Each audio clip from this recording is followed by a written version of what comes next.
Vento anche a 150 km all'ora, oltre un centinaio di interventi il giorno dopo. Le aree tra Alta Marca e Medio Piave fanno la conta dei danni, alberi sradicati, tetti scoperchiati, blackout e paura. È stata una piccola vaia. Alberi abbattuti, campi devastati. Da Macerata a Conegliano, da Spesiano a Roncade, la furia del vento ha seminato il panico, un miracolo che non si contino feriti. A Conegliano è crollato uno dei simboli della città, il pino della scalinata degli Alpini. Da ieri sera tanti cittadini hanno voluto vedere e dare l'addio alla pianta storica abbattuta. In giro per l'Europa in bicicletta con il marito, 67enne turista francese travolta dall'auto guidata da un 80enne, l'incidente a Motta di Livenza. Dramma sfiorato a Jesolo, bimbo trevigiano di 7 anni rischia di annegare, salvato in extremis dall'intervento di alcuni bagnini fuori servizio. I vicini di casa hanno installato una telecamera irregolare, una 59enne ha protestato ed è stata picchiata, è successo a Treviso, gli aggressori sono stati denunciati. L'uso scorretto delle lenti a contatto può portare a gravi infezioni oculari con conseguenze talvolta irreversibili. L'allarme dell'ULSS 2, negli ultimi giorni già 3 i pazienti ricoverati. Mercoledì a Treviso i funerali di Roberto Linguanotto, lo storico pasticcere inventore del tiramisù che aveva cominciato a preparare alle beccherie. Buonasera e ben ritrovati dalla redazione di Treviso. Questi dunque i titoli, lo avete sentito, parliamo di maltempo. Una forte ondata di maltempo ha colpito ieri sera la Marca, dal Cansiglio e lungo l'asse del Piave, pioggia grandine intense e soprattutto vento forte con punte fino a 150 km/h, ma è nella zona a valle di Papadopoli che c'è stato l'epicentro, con 2 correnti diverse che si sono scontrate sul cielo delle Grave di Candeluca, causando devastazioni paragonabili alla tempesta Vaia. Non so come spiegarlo, sembrava un tornado, non si vedeva niente, era tutto buio. È ancora provata la signora Carmen per quello che ha visto ieri sera attorno alla sua casa di Borgo Grave a Candelù. Quasi un mini vaia per l'azione del vento che ha toccato punte di 150 km/h. È stata una grandinata particolarmente violenta, anomala per certi aspetti, perché lungo l'asse del Piave ha una provenienza ovest, poi man mano che ci si allontana troviamo i danni principalmente con grandine derivante da est, quindi che significa che ci siamo trovati in mezzo a un vortice. Pioggia, grandine e soprattutto vento, tanto vento che ha devastato boschi di noci, ha abbattuto alberi secolari, raso al suolo intere coltivazioni. Qui cosa c'era? Radicchio trevigiano. E adesso? Adesso non c'è più niente. Erano 15 giorni che l'avevano piantato, non c'è più niente. Qui c'erano i cetrioli che erano qualcosa di meraviglioso, perché aveva un orto che sembrava un giardino. Là più avanti che già era i pomodori, che vede come che si ciapai, non c'è più niente. Quasi i cipolle, che era una roba, guarda. Un po' più avanti i fagioli, non c'è più niente. Zucche, più niente.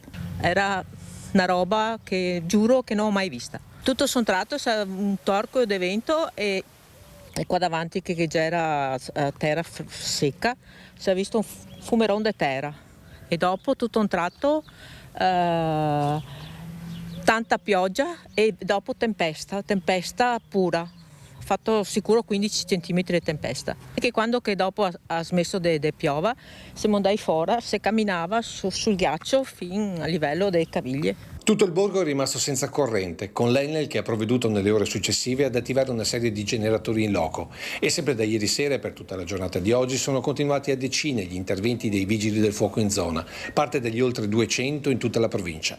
Mentre sin dalle prime luci dell'alba molti hanno iniziato a tagliare e spostare le piante spezzate e cadute, che come in questo caso hanno devastato l'autorimessa di questa abitazione. Era sui 8:30, verso le 8 era, sì. E cosa ha visto? Il cielo scuro? Altro che scuro e pandemonio.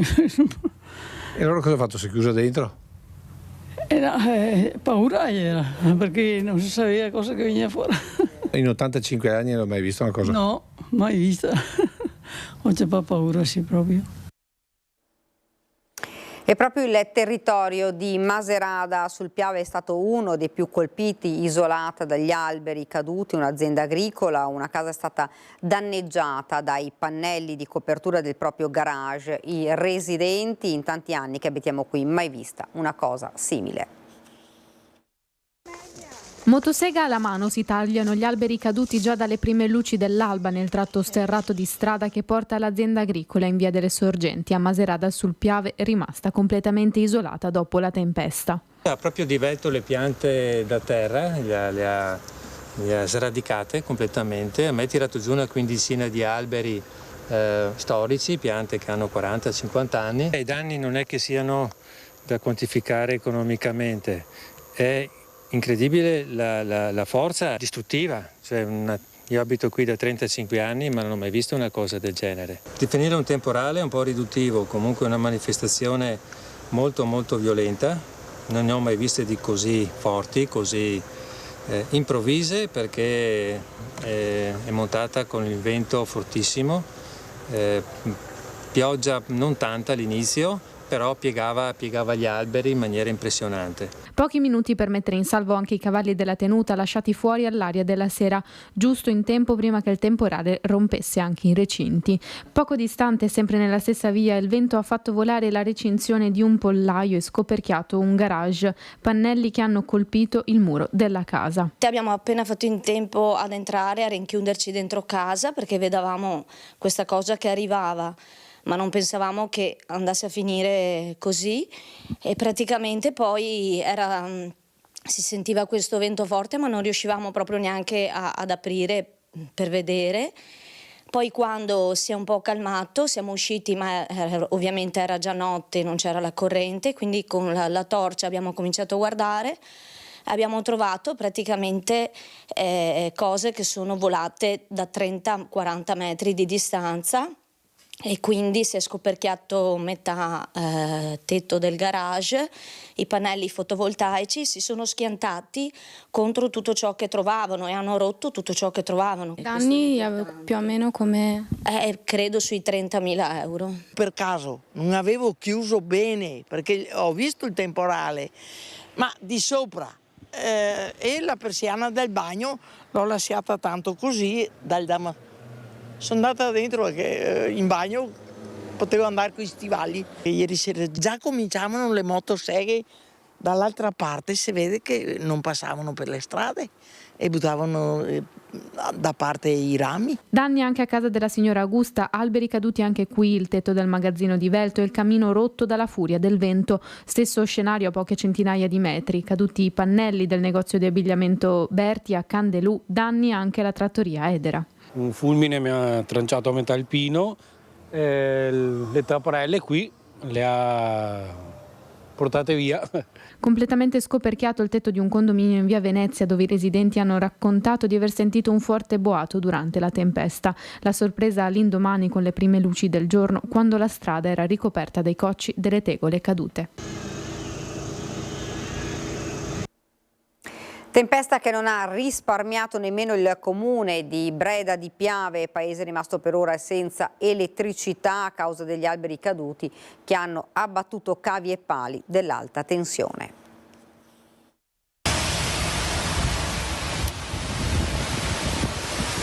Non ce lo aspettavamo, non c'era allerta, è piombata all'improvviso. Ci ha colpito duramente questa volta con alberi che sono stati sradicati praticamente dal terreno, alberi che erano sani, perché abbiamo da poco anche uno studio da parte di un agronomo che ci ha fatto la situazione, diciamo, di tutte le nostre alberature, e ci sono alberi che non avevano nessun tipo di problema. A queste condizioni qua non ci si può proteggere, se non sperare che non sia niente di male alle persone in particolare e meno danni possibili alle cose. Nulla ha potuto il territorio di Breda di Piave contro la furia del vento. Alberi sradicati, tetti scoperti, le nuvole nere minacciose in lontananza, un vento freddo da nord che nel giro di pochi minuti si è trasformato in tempesta. Vento a più di 150 km/h che ha fatto cedere gli alberi che si sono portati dietro molto spesso cavi della corrente elettrica. 150 le famiglie che ancora in mattinata erano senza luce. Al lavoro gli operai e i tecnici fino al primo pomeriggio che, sistemando i guasti e aiutandosi con generatori, hanno riportato l'elettricità a tutto il paese. Siamo attivati subito, siamo andati avanti fino a che avevamo le forze stamattina e poi abbiamo ripreso subito per liberare le strade, cosa che abbiamo fatto. Via San Pio X è una, via Bovon è un'altra, e adesso mano a mano stiamo andando a intervenire nelle situazioni che creavano meno problematiche alla viabilità. dopodiché registreremo la conta dei danni. E proprio in via Bovone il tetto della trattoria della famiglia Zagnol si è scoperchiato. Al lavoro dall'alba non solo per sistemare il tetto ma anche liberare la strada dagli alberi secolari che costeggiano la via. Qui siamo intervenuti noi come squadra manutentiva e grazie anche all'ausilio dei cittadini residenti che si sono prontamente messi a disposizione per quello che potevano fare certamente, così come in altre zone di Breda, perché le due principali erano queste, via San Pio X e via Bovon, ma in altre zone invece dei residenti si sono adoperati per liberare la strada e naturalmente non posso che ringraziarli. L'ondata di maltempo ha colpito anche il Coneglianese con qualche episodio isolato tra Corbanese e Conegliano, dove il vento forte di ieri sera ha abbattuto il pino che dava ombra alla scalinata degli Alpini, quasi un'istituzione che oggi ha ricevuto l'omaggio dei cittadini. Buongiorno, un peccato. Mamma mia, un disastro. Mi dispiace. D'altronde.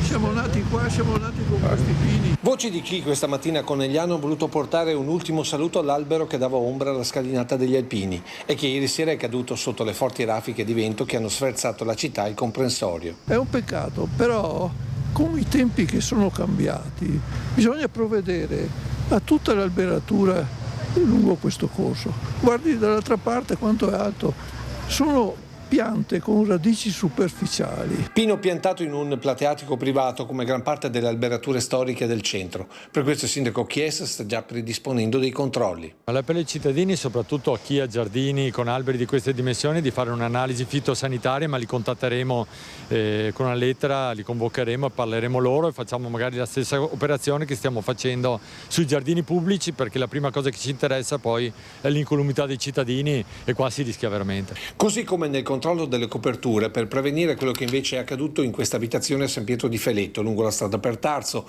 con lamiera e materiali isolanti volati sul vigneto vicino. Oppure con alcune tegole dell'edificio di fronte, cadute fortunatamente senza colpire persone o vetture in sosta. Che il vento forte abbia trovato una sorta di corridoio lungo il Felettano lo confermano sia questo cartello di fermata della MOM con il palo di sostegno piegato o ancora di più questo cartello con telecamere e antenne wifi schiantato a terra dal vento che ha piegato come il burro i due sostegni di metallo. Vento accompagnato a grandine che ha colpito a macchie come si vede in questo versante e che ha compromesso in parte la produzione di prosecco in zona, oltre ad alcuni impianti come questo con i vitigni scaraventati a terra. Una quindicina di interventi anche a Villorba, una manciata a Roncade per il maltempo, per fortuna nessun ferito, solo disagi e spavento. Un forte temporale con raffiche di vento ad altissima velocità ha colpito domenica sia il territorio di Villorba che di Roncade.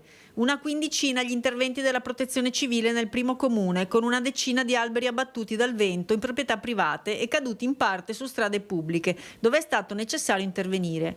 Al lavoro da ieri sera fino alle 2:30 di questa mattina 2 squadre della protezione civile, in totale una decina di persone, con il coordinamento della polizia locale, dei carabinieri e dei vigili del fuoco. In viale Montegrappa 4 famiglie sono rimaste temporaneamente senza energia elettrica a causa di una pianta caduta sopra i cavi che ha provocato l'interruzione del flusso. In mattinata una ditta specializzata ha provveduto a rimuovere tronchi, rami e ramaglie caduti su strade e piste ciclopedonali. Danneggiato anche il tendone della sagra di San Sisto a Lancenigo, fortunatamente senza conseguenze. Alberi caduti e spavento anche a Roncade, dove l'albero caduto davanti alla biblioteca poteva causare qualche problema, invece nessuna conseguenza grave è stata segnalata nel territorio. Ieri sera sono caduti alcuni alberi a Biancade, qui a Roncade, ma è intervenuto subito il nostro assessore alla protezione civile assieme al gruppo di protezione civile ripristinando quella che è la circolazione perché erano caduti in mezzo alla strada. Ci sono altre segnalazioni per interruzione di energia elettrica che sono in via di sistemazione da ieri sera, ma che ad oggi interessano ancora alcune vie e speriamo vengano ripristinati il prima possibile. Fenomeni questi con i quali dovremo convivere dato il cambiamento climatico in atto. Le parole del generale Iannicelli che ci spiega cosa potrebbe accadere nei prossimi giorni.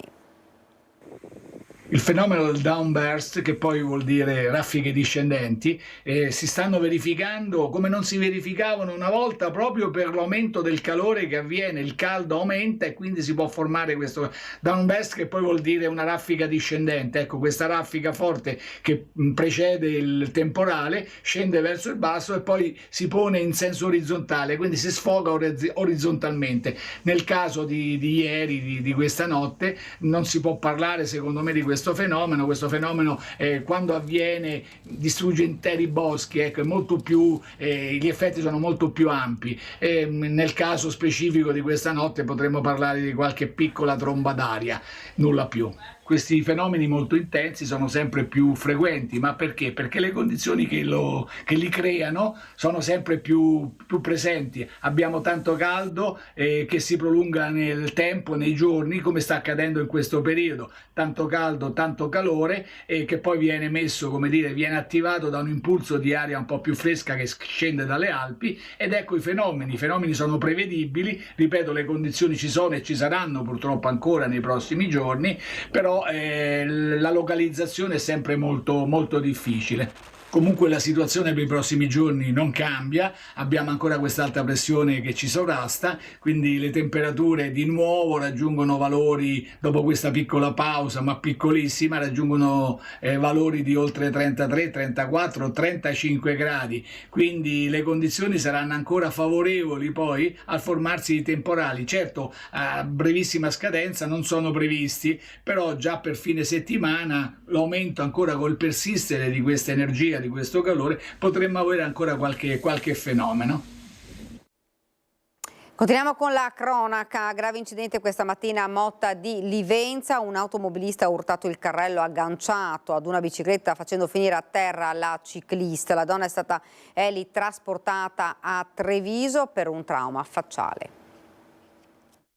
Due i turisti francesi, marito e moglie, che in sella alla loro bicicletta stavano girando il nostro paese. Intorno alle 9 lungo via Postumi, arrivati a Motta di Livenza all'altezza dello svincolo per San Giovanni, il grave incidente. Un automobilista ottantenne a bordo di una Mercedes ad un tratto ha iniziato una manovra svoltando a sinistra. In quel momento stavano transitando i due coniugi. La donna, 67enne, era in sella alle sue due ruote e trainava un carrello. Dai primi accertamenti della polizia locale la vettura avrebbe agganciato proprio il piccolo rimorchio della bici, facendo cadere a terra la ciclista. La turista, nonostante avesse il caschetto, ha sbattuto violentemente il volto, procurandosi un grave trauma facciale. Immediatamente è stato chiamato il SUEM 118. Sul posto gli operatori dell'ambulanza che hanno portato la donna poco distante dove ad attenderla. C'era l'elicottero del servizio emergenza. La turista è stata trasportata all'ospedale di Treviso in gravi condizioni, ma non in pericolo di vita. L'automobilista avrebbe riferito alla polizia locale di essere stato abbagliato dal sole e per questo non aver visto i due ciclisti arrivare. La dinamica del sinistro, l'ennesimo sulle strade della Marca, è comunque al vaglio delle forze dell'ordine. Un bambino di 7 anni che vive nel Trevigiano con la famiglia ha rischiato di annegare sulla spiaggia di Jesolo, è stato salvato dai bagnini fuori servizio. Sono stati i bagnini fuori servizio a salvare un bimbo di 7 anni che rischiava di annegare sulla spiaggia di Jesolo, vicino a Piazza Torino. Il bambino, mamma bengalese, papà trevigiano, è residente nella Marca con la famiglia. La bandiera esposta era ancora quella rossa quando i bagnini, che sarebbero entrati in servizio più tardi, hanno notato un trambusto in acqua. Un bimbo si trovava in difficoltà. Subito sono intervenuti, lo hanno portato a riva e hanno iniziato a praticare tutte le manovre di salvataggio. Contemporaneamente sul posto giungevano i sanitari del SUEM 118 e il personale della Guardia Costiera di Jesolo. Veniva inoltre preallertato l'elisoccorso fatto atterrare nell'area dell'ospedale. Il bimbo, dopo qualche minuto di incoscienza, si è ripreso e ha iniziato a respirare autonomamente, rispondendo alle sollecitazioni. Preso in carico dai sanitari, è stato poi comunque trasportato all'ospedale di Padova, centro specializzato per la cura dei minori. La famiglia del bimbo aveva deciso di trascorrere una giornata di sole a Jesolo. La raccomandazione da parte di tutte le autorità è di prestare la massima attenzione alle bandiere esposte in corrispondenza delle torrette del servizio di salvataggio. I vicini di casa hanno installato una telecamera irregolare, una 59enne ha protestato ed è stata picchiata, è accaduto a Treviso, gli aggressori sono stati denunciati. Al centro della diatriba una telecamera posizionata da una famiglia straniera nei pressi del proprio appartamento in un condominio a Treviso. Peccato che andava a riprendere parte del giardino della stessa palazzina. Una vicina di casa 59enne avrebbe così protestato, asserendo che l'installazione della telecamera sarebbe dovuta passare prima al vaglio dell'assemblea condominiale e che ci sarebbero dovute essere delle garanzie a tutela della privacy dei residenti. Una contestazione che avrebbe scatenato la rabbia degli stranieri che, secondo quanto ha denunciato la donna, l'avrebbero attesa al rientro a casa e poi l'avrebbero aggredita e picchiata. I fatti sono avvenuti lo scorso aprile. La donna è riuscita a scappare e chiamare il 113. Tutti gli immigrati coinvolti sono stati denunciati per lesioni e minacce. In macchina aveva 2 Kubotan, strumenti di autodifesa ma appuntiti. Un giovane ventenne è stato denunciato. Stava transitando lungo via Fornacia a Vedelago quando gli è stato intimato l'ALT da parte dei carabinieri. Il giovane 20 anni, residente in Lombardia, si è fermato per il controllo. In auto il ragazzo aveva 2 Kubotan in metallo appuntiti della lunghezza di quasi 15 cm cada uno. Si tratta di strumenti utilizzati per l'autodifesa, ma che possono essere considerati vere e proprie armi. Il ventenne non ha fra l'altro giustificato ai militari dell'arma il possesso di questi strumenti. Quindi è stato deferito in stato di libertà per porto ingiustificato di oggetti atti ad offendere. I 2 Kubotan sono stati sequestrati.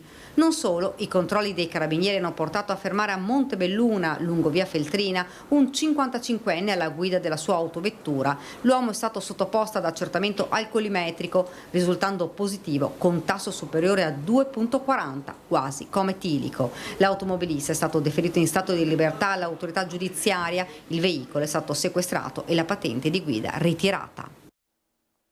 Ed ora torniamo a parlare della morte di Alex Marangon. Tanto ancora i punti oscuri mentre continuano serrate le indagini dei carabinieri. L'esperta tossicologa nominata dalla famiglia dice c'è molto di riferito e niente di certo. Dobbiamo partire a tappeto per scoprire se e cosa il 25enne abbia assunto. Dovrebbero essere effettuati nei prossimi giorni gli esami tossicologici su Alex Marangon. Troppi i punti oscuri in questa vicenda che ad un mese di distanza ha ancora poche risposte certe. Cosa ha assunto il 25enne tanto da star male, da piangere, da urlare e fuggire? La ayahuasca o qualsiasi altra sostanza può provocare effetti devastanti sulla psiche di una persona. Gli effetti sono che la persona appunto ha una visione completamente diversa dalla realtà, potrebbe avere quelli che noi potremmo descrivere come incubi, come viaggi, come trip, così come succede con l'LSD, l'allucinogeno o anche l'ecstasy, ti porta comunque in mondi diversi da quello che stai sperimentando normalmente. Possono far vedere cose che non esistono, provocare terrore. Per questo, ci spiega Donata Favretto, esperta tossicologa forense dell'Università di Padova, nominata dalla famiglia di Alex Marangon, ci deve essere sempre qualcuno che non le prende. Nel caso dell'ayahuasca e anche negli altri tipi di viaggi è importante che ci sia sempre qualcuno che assiste, che non prende la miscela, la sostanza, e che aiuta quindi la persona che sta facendo questo viaggio a rimanere insomma in maniera sicura. Cosa che evidentemente non è accaduto quella sera all'abbazia di Vidor. Gli esami tossicologici si spera possano far luce almeno in parte su questa vicenda. Sono fiduciosa, continua la tossicologa, nella capacità che ha la scienza di individuare sostanze. E qui però non sappiamo effettivamente che sostanze sono state somministrate sì o no, sono tutti riferiti, no? Ecco. Quindi c'è molto di riferito e niente di certo, quindi secondo me si parte molto alla cieca, magari poi si scopre strada facendo che ci sono delle risposte più semplici, più facili insomma, di quello che si pensava. Certo bisogna iniziare a tappeto, no? Andando a coprire nelle analisi tutte le tipologie di sostanze che si possono pensare che abbiano effetti appunto psicotropi, no? La famiglia ha bisogno di risposta, ha bisogno di capire, di sapere cosa sia successo quella sera e perché Alex sia finito nelle acque del Piave con quelle profonde ferite. Ed ora ci fermiamo, qualche istante di pubblicità.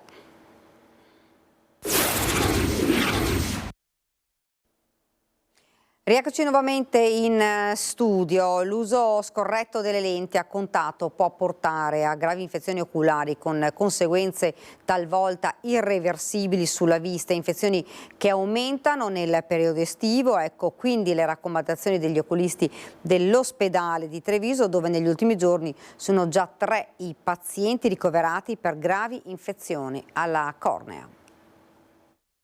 Alte temperature, bagni in mare o piscina, scarsa igiene, uso prolungato perché magari si è in vacanza. Gli oculisti dell'ULSS 2 lanciano l'allarme sull'uso scorretto delle lenti a contatto che, come spesso accade durante il periodo estivo, possono portare a gravi infezioni corneali in aumento proprio d'estate. Al Cafoncello di Treviso in questi giorni sono già 3 i pazienti ricoverati con questo tipo di infezioni originate dall'uso improprio delle lenti a contatto. Gli agenti coinvolti sono i batteri gram negativi, alcune famiglie di funghi ed un genere di ameba con alta capacità di proliferare proprio nelle lenti a contatto, tutti agenti difficilissimi da eliminare in quanto resistenti alle comuni terapie antibiotiche. Con un approccio multidisciplinare, grazie all'aiuto della microbiologia, chiarisce il primario dottor Giuseppe Scarpa, abbiamo potuto iniziare una terapia individualizzata per ciascun paziente. Nel caso questo approccio non fosse sufficiente ad arrestare l'infezione, sarà necessario ricorrere ad un intervento di asportazione del tessuto corneale infetto, che sarà sostituito da un trapianto di tessuto fornito dalla Banca degli Occhi del Veneto.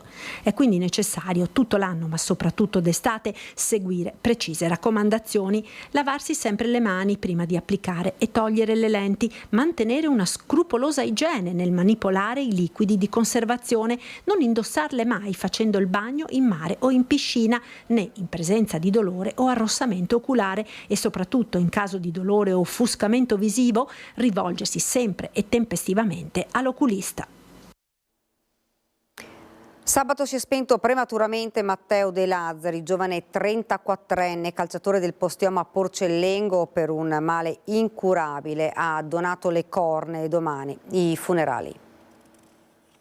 È una comunità in lutto, quella di Paese, che sabato ha salutato prematuramente Matteo De Lazzari, 34 anni, calciatore del Postioma Porcellengo, venuto a mancare per un male incurabile che si era manifestato qualche tempo fa come un gonfiore improvviso al braccio. Matteo ha affrontato la lunga battaglia sempre a testa alta, lasciando nel dolore l'intera comunità di Paese e in particolare la frazione di Porcellengo, dove il giovane aveva vissuto e giocato nella squadra di calcio locale. Tutti lo ricordano come un ragazzo solare, semplice, umile, altruista, sempre disponibile ad aiutare il prossimo, grande appassionato di sport. Ogni cura è stata vana, ma il giovane è sempre rimasto vicino alla squadra, andando anche ad allenarsi quando il corpo e le forze glielo consentivano. La società l'ha simbolicamente nominato dirigente. Lascia la mamma Malvina, il papà Giovanni, il fratello Christian con Francesca, la compagna Elena, l'adorato nipotino Filippo, gli zii, le zie, i cugini e di tanti amici che nel tempo aveva costruito. Il funerale sarà celebrato mercoledì 31 luglio alle ore 9 presso il campo sportivo di Porcellengo. La famiglia non chiede fiori, ma le eventuali offerte saranno devolute, come volontà di Matteo, all'associazione Advar e allo IOV di Padova,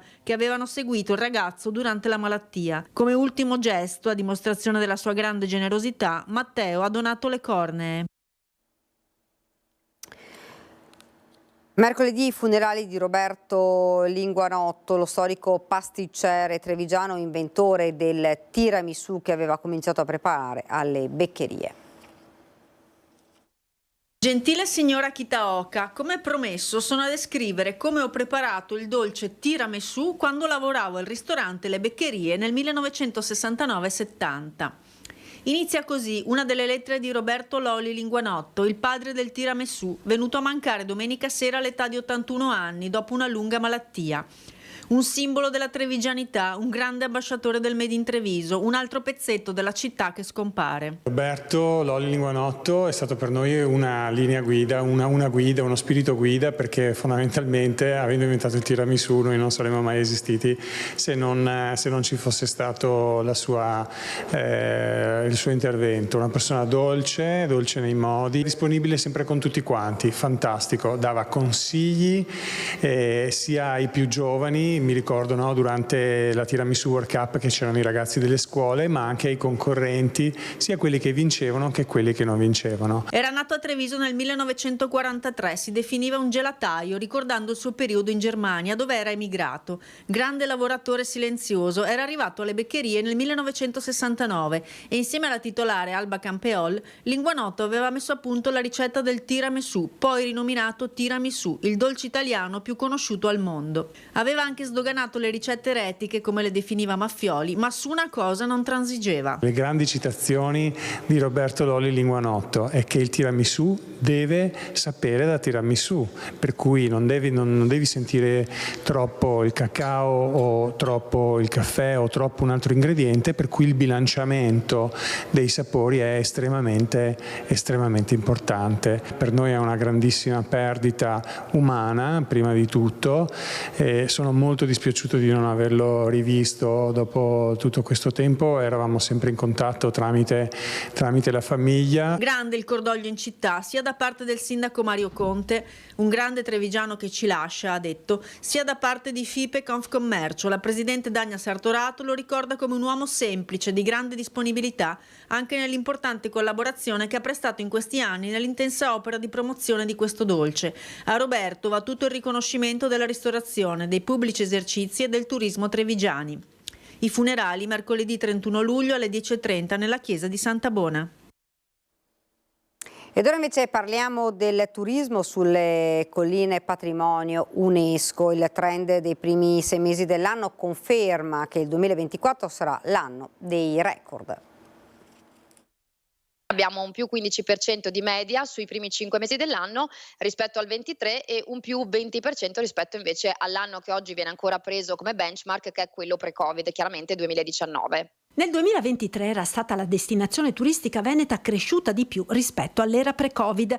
L'area UNESCO delle colline del Prosecco, Conegliano e Valdobbiadene conferma per i primi 6 mesi di quest'anno il record all'insegna della destagionalizzazione. Prima le colline venivano scelte intanto da un turista locale, mentre oggi abbiamo quasi il 50% delle presenze che arrivano dai paesi esteri e poi soprattutto prima erano concentrati nei mesi classici, quindi quelli dell'estate e della primavera, mentre adesso abbiamo visto proprio che c'è una tendenza a venire sul territorio anche nei mesi invernali. Più 23% di presenze nel mese di gennaio, tradizionalmente il meno gettonato, addirittura più 40% in marzo, numeri che danno lo sprint per il nuovo piano di gestione 2025-2030 che conterrà le strategie da mettere in atto per rimanere nella lista dei siti UNESCO. A Valdobbiadene si è da poco concluso il meeting su questo. Sulle varie tematiche che abbiamo affrontato, che vanno chiaramente dal cambiamento climatico alla tenuta idrogeologica del territorio,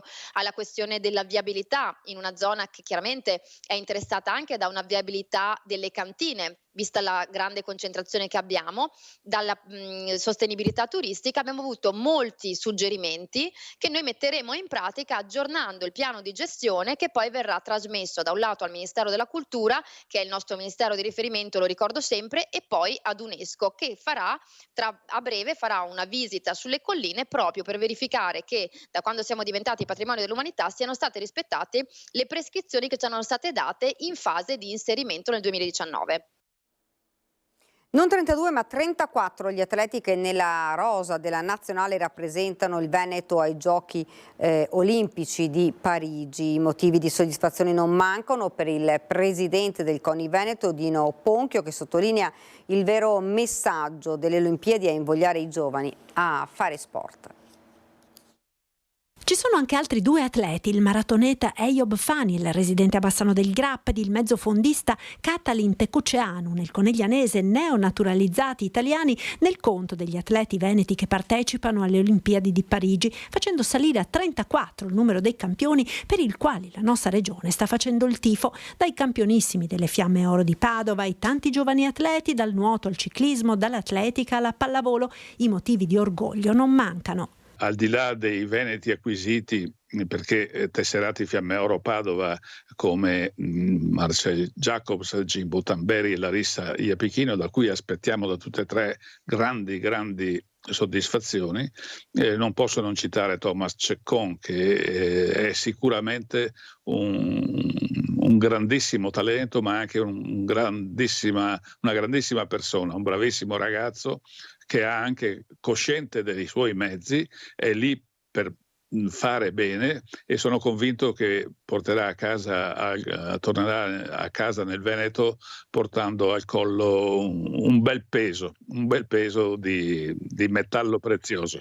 Tutti pronti a tifare gli azzurri e gli atleti che fanno del Veneto una delle regioni italiane più rappresentate sotto la Torre Eiffel. Veneto che tra l'altro quest'anno ha conseguito il titolo di Regione Europea dello Sport e sta investendo soprattutto per portare avanti i valori dello sport tra i giovani. Anche la Regione Veneto, diciamo, anche in forza del fatto che è Regione Europea dello Sport, in forza del fatto che lo sport è entrato in Costituzione, in forza che si è trovata anche la possibilità di farlo, ha molto rinforzato il supporto economico per lo sport. Ma lo sport ha tanti valori e valenze. Qualcuno, come dico sempre io, facendo sport andrà anche alle Olimpiadi e porterà a casa anche la medaglia d'oro, ma tutti i ragazzi e le ragazze che fanno sport si arricchiranno facendo sport, e lo sport contribuirà da agenzia educativa qual è a farli crescere e diventare cittadini migliori per l'Italia. E siamo ora alla nostra pagina da Belluno e provincia.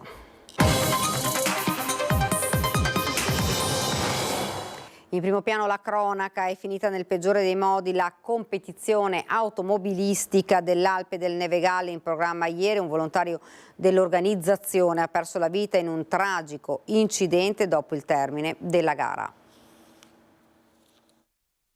Tragico epilogo per la 50ª Alpe del Nevegalle. Leggendo la cronaca di una competizione automobilistica verrebbe da pensare a uno scontro, un'uscita di pista, ma non è niente di tutto questo.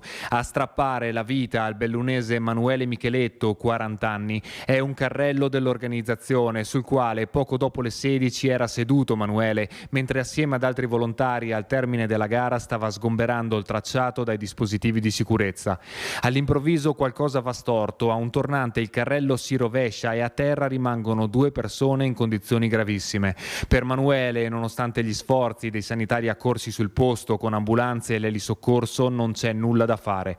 L'altra persona è Cristian Candeago di Vittorio Veneto, classe 75. Trasportato d'urgenza all'ospedale San Martino di Belluno, versa in gravi condizioni ed è ricoverato in prognosi riservata.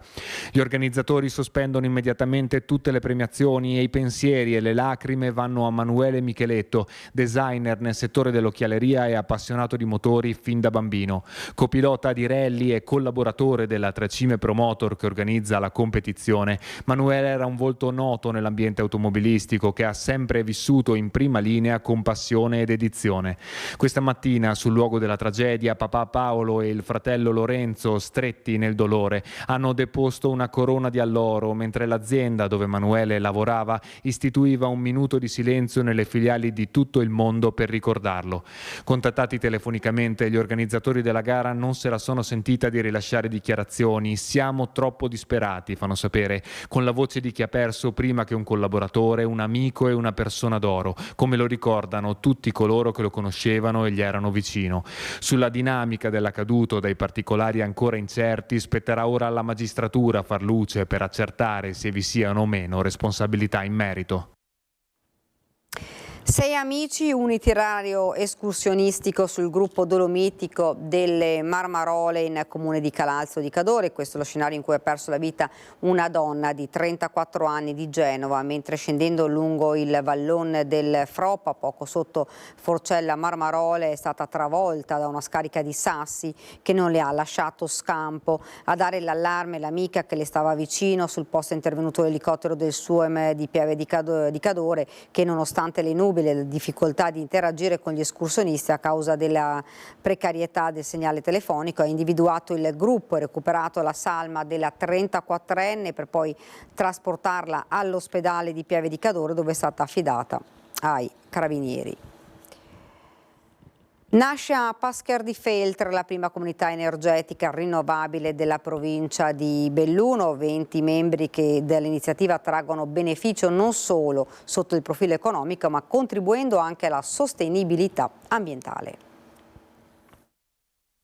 Produrre, scambiare e consumare energia da fonti rinnovabili su scala locale. Sono i concetti alla base delle comunità energetiche rinnovabili, associazioni che vedono cittadini, imprese e amministrazioni locali perseguire assieme l'obiettivo di ridurre l'impatto ambientale e risparmiare sulla bolletta.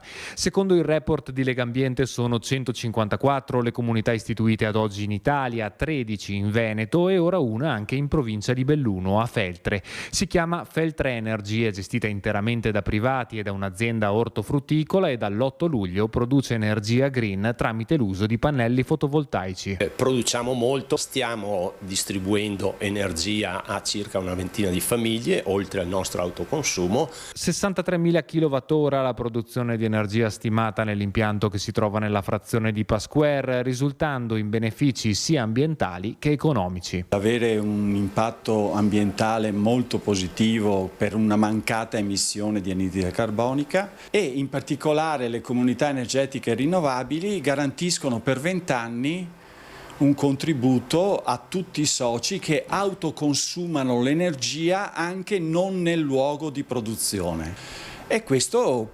incide per il 10-15% su quello che è l'importo della bolletta annuale di una famiglia residenziale senza spendere nulla. L'associazione dichiara massima apertura verso l'ingresso di nuovi soci, progettando di espandersi in altri comuni ed estendere il proprio raggio d'azione a nuove partecipazioni. Potrebbe essere anche un incentivo in più non solo di carattere commerciale ma anche di carattere sociale per l'importanza che può rivestire questo meccanismo.